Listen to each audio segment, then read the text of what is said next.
আসসালামু আলাইকুম সবাইকে।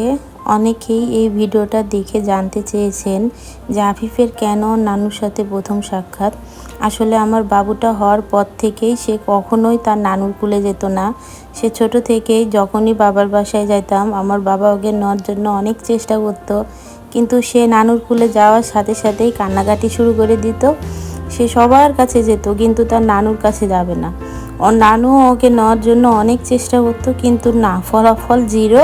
সে কখনোই নানুর কাছে যেত না। তো এবার হঠাৎ করে বাসায় গিয়ে দেখছি যে ও আর নানুকে দেখেই প্রথমে অনেক খুশি হয়েছে এবং নিজের ইচ্ছায় নানুর কাছে যাচ্ছিল। বুঝলাম না, আসলে সে হয়তো বড় হচ্ছে দিন দিন এবং সব কিছুই বুঝতে পারছে। তো এবার গিয়ে সে তার নানুর সাথে অনেক খুশি, অনেক মজা করছে এবং একসাথে বসে এই যে ফোনও দেখছে। ওর নানু যখনই ওকে ডাকছিল সে দৌড়ে নানুর কোলে যাচ্ছিল। আলহামদুলিল্লাহ, আমার বাচ্চাটা মনে হয় আস্তে আস্তে সব কিছু বুঝতে পারছে। আর সবাই আমার বাচ্চাটার জন্য দোয়া করবেন।